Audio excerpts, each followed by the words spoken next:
Bonjour à tous, victoire 3-1 des Strasbourgeois face aux Lyonnais. Alors les Lyonnais font une série de 13 victoires, faisaient une série de 13 victoires d'affilée. Et je suis sûr il y aura certains supporters marseillais qui se moqueront que Lyon ont perdu. Je suis marseillais, mais nous sommes vraiment pas à la bonne place pour nous moquer des Lyonnais. Nous n'arrivons même pas à aller dans les barrages de LDC. C'est aberrant, je n'en peux vraiment plus.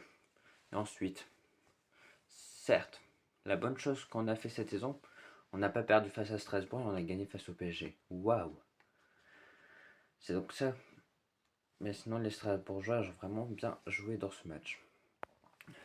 Voici la composition lyonnaise. Au goal, Victor Greff, il a fait un excellent match. Ses arrêts multiples sur la tête de Penicelli en première période, par exemple, match extrêmement bon même s'il s'est pris 3 buts. Desman, Quentin Tolisso qui a marqué un beau but.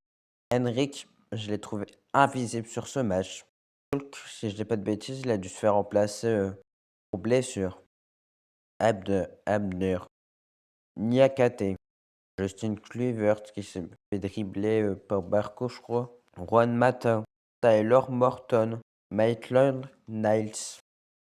Et là, c'est la composition de Strasbourg. Mike Penders, c'est un goal de Chelsea, il me semble. Ben Chilwell, c'est un joueur de Chelsea. Doucouré, Homo Dele. Ouah, désolé pour la prononciation.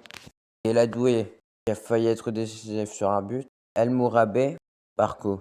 Dans son style de jeu, me fait gravement penser à Pedri González. Enciso, Diego Moreira, qui est extrêmement bon lui aussi. Godot et le buteur Panicelli. Je vous montrerai des images qui a pu se passer durant cette partie. Alors qu'avant le début du match, Lyon avait 13 victoires consécutives. Je ne sais pas si vous vous rendez compte de la grandeur avec les joueurs qu'ils ont. On pensait tous qu'ils allaient être 1000, mais 13 victoires consécutives à une unité de la plus longue série de son histoire, 14, c'est historique. C'est vraiment très fort ce qu'ils ont fait les Lyonnais malgré leur défaite aujourd'hui. Sur un très bon ballon de Valentine Barco, il arrive à faire une magnifique passe pour le joueur qui est seulement le seul joueur strasbourgeois dans la surface. Et le gardien, que dire de ça? Il fait un excellent arrêt. D'avant, ça revient tout de suite sur le joueur strasbourgeois, sur un excellent tacle qui empêche de bien frapper. Donc c'est hyper intelligent de la part du Lyonnais de tacler comme ça le joueur strasbourgeois est pressé et tire au-dessus des cages.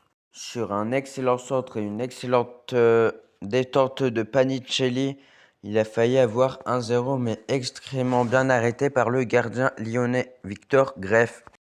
Alors que Pavel Schultz se voit obligatoirement remplacé vu qu'il a subi un coup. On espère que ce ne soit pas grave pour ce joueur. Encore une fois, c'est hyper bien arrêté par le gardien Victor Greff. Comme je vous ai dit, Victor Greff a vraiment fait un excellent match, hein, parce que tous ces arrêts qu'il a fait, waouh, sont tellement impressionnants en plus. Là, le gardien ne peut pas toujours arrêter et c'est extrêmement bien joué pour faire 1-0 pour Strasbourg. Et puis, le gardien n'est pas un super héros. Même les plus forts de gardiens n'arrivent pas à arrêter cette belle frappe. Que dire de la première période de Strasbourg? Strasbourg ont dominé largement les Lyonnais, et notamment sur un but, mais ils pouvaient mériter mieux. Les Lyonnais peuvent gravement remercier leur gardien, puisque tous les arrêts qu'il a fait, je pense notamment à la tête hyper dangereuse de Panicelli, où c'est extrêmement bien arrêté par le gardien. D'autres actions où le gardien sort encore hyper rapidement. Vous allez peut-être me dire que je suis un fou, hein. Mais Valentine Barco, pas encore dans le niveau, mais dans le style de jeu, me fait gravement penser à Pedri González. Pour ses passes toujours précises, pour ses récupérations de balles, pour son intensité de jeu. Bref, ce joueur est tellement complet. Et aussi, que dire de Guéladoué?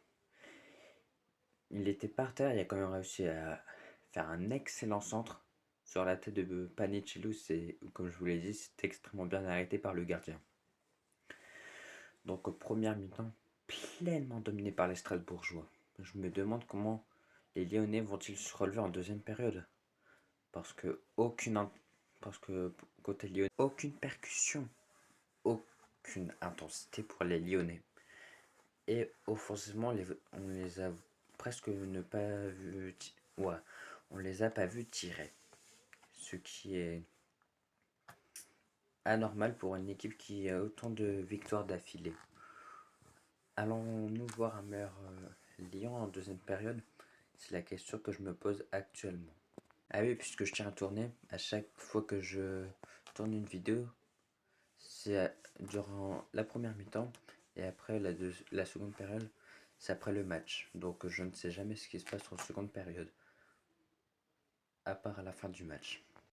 Début de la seconde période, nous voyons bien Lyon qui se sont fait dominer, mais largement en première période, puisqu'ils ont une expected goals de seulement 0,12, tandis que Strasbourg mérite bien du coup son but.